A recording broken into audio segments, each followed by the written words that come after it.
هاد الفلوس اقسم بالله حتى كنربحوهم في شركه فيرونا شهريا. حنا في الشركه ما كنقولوش لك عطينا الفلوس، ما عمركم تشوفوا هاد الوجه في لي فيديو وتدخلوا وتقول لكم شي وحده عطيوني الفلوس في الاول وتعطيهم ليها، لا. هاد الفلوس اقسم لكم يمينا الا كنشدوهم شهريا وكثر من هادو قسما بالله. السلام عليكم الاخوان، كنتمنى تكونوا كاملين بخير على خير، وتحيه كبيره بزاف لكل متابع جديد. هذه الحلقه غادي تكون مهمه بزاف وبزاف منكم غادي يستافد منها لانها كتهم الربح من الانترنت. كيف ما كنعرفوا كاينين بزاف ديال الطرق باش تربح من الانترنت، كاين التسويق الشبكي، التسويق الهرمي، كذلك الربح من المنصات كمنصات يوتيوب، فيسبوك، تيك توك، انستغرام، بزاف ديال الطرق وانا سبق وشرحتها بالتفصيل.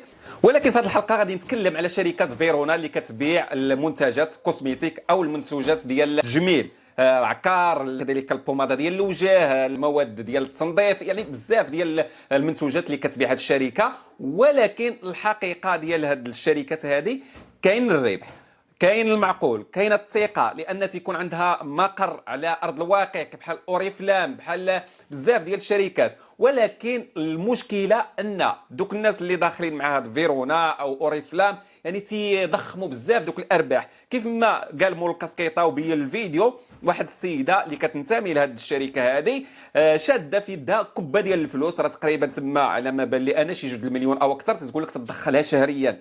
وهذه مبالغه ونقدروا نقولوا لها كذوب. نعم، ما يمكنش تربح من هاد الشركات هاد المبالغ الضخمه.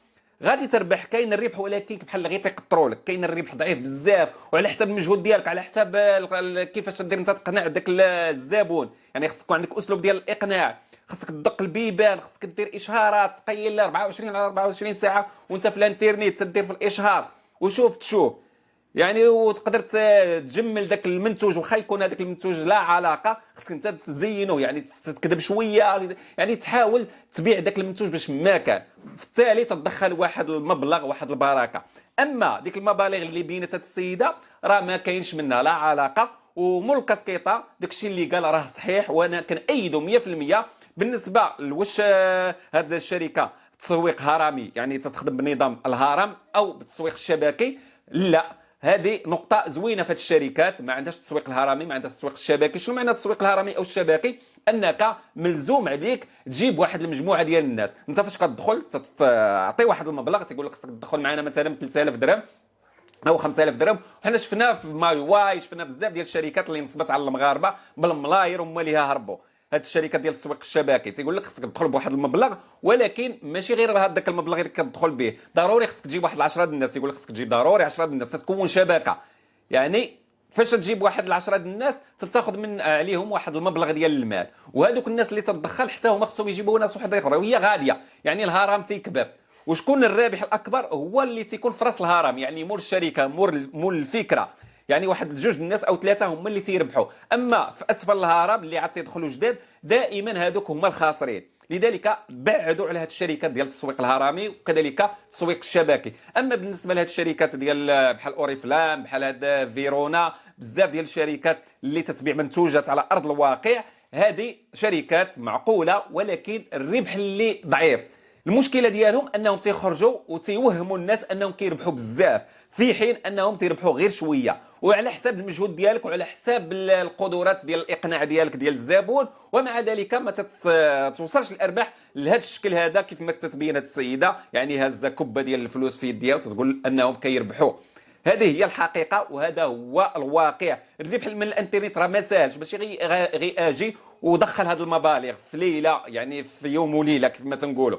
راه خصك العمل ثم العمل. وانا كنصح من الافضل دير شي محتوى، سواء على اليوتيوب سواء على الفيسبوك، كاينين منصات اخرى يمكن لك دير واحد المحتوى خاص بك، واحد الصنعه، يعني معلم واحد الصنعه، عندك واحد الافكار تبارطاجيها مع الناس. هذه غادي تربح مع مرور الوقت، يعني تصبر واحد شويه على ما تكون واحد القاعده جماهيريه وتكون عندك يعني انسان موثوق معقول تتقدم المعلومات الصحيحه. يعني مع مرور الوقت غتكون واحد الجمهور وواحد المتابعين وغادي يكونوا مخلصين لك وغتبقى تربح. هذا هو الواقع سواء في اليوتيوب او في الفيسبوك. هذو هما الجوج المنصات اللي واقعيين وحقيقيين في الارباح. اما باقي الطرق الاخرى راه انت وزهرك. هذا هو الواقع. وحاولوا ديروا محتوى خاص بكم ونساو هذا الشيء هذا الاخر، راه غير تيوهموكم، غير كيكذبوا عليكم، راه غير كما تنقولوا تيديروا واحد الطعم. هي فاش تدخل او تخرج بهذا الفيديو هذا وتتشد واحد الكبه ديال الفلوس في يديها، هنايا تدير لك واحد البلوك، يعني تتبنجك كما تنقولوا، تدير لك السماوي، نتايا تتبقى ما تتفكرش.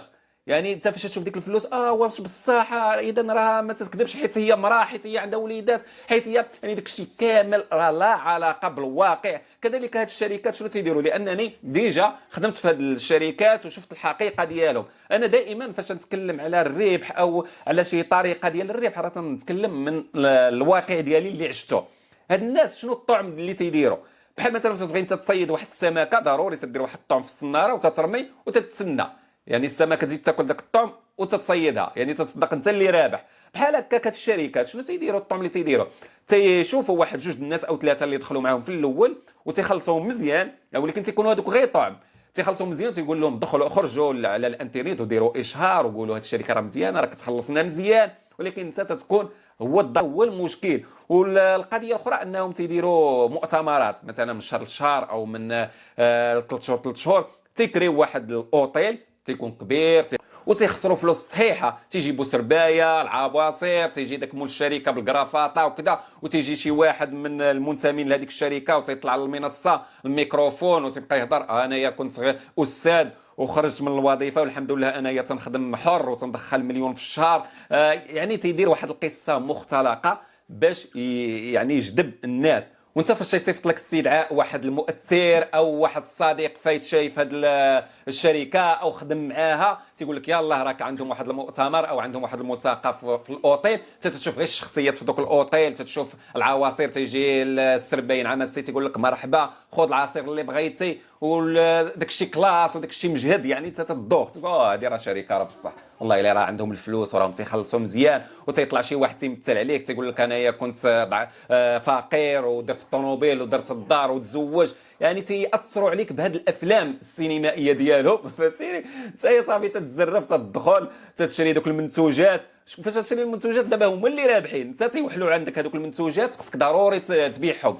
فاش تبغي تبيعهم ضروري تحاول تزين دوك المنتوجات، تحاول باي طريقه خصك تبيعهم، واخا تكذب على واحد اخر تقول له راه هاد الشركه راه مزيانه وهاد المنتوجات راه مزيانين وشريهم من عندي جربهم كذا، يعني تضطر باش تكذب حتى نتايا وهي غاديه. يعني هذا هو الواقع. نتمنى الرساله ديالي تكون وصلت. وكذلك مول الكاسكيطه راه قال الحقيقه، قال انهم راه الاغلبيه ديال الشركات راهم تينصبوا على الناس بطريقه احترافيه. ونتمنوا ما تغروش بحال هاد النماذج اللي تيطلعوا في الفيديوهات وتيبينوا كبه ديال الفلوس، يقول لك انا ربحت من هذا الموقع الفلاني او انني راني ربحت من هذه الشركه الفلانيه. راه ما كايناش الفلوس بهذه الكميه هذه تدخلها في شهر في واحد الوقت وجيز. نتمنى الرساله مره اخرى ديالي توصل. ما تنساوش تشاركوا هذا الفيديو مع الاصدقاء والعائله باش تعم الفائده، وما تنساوش توضعوا لايك للفيديو تشجيعا لنا على تقديم الافضل. والسلام عليكم.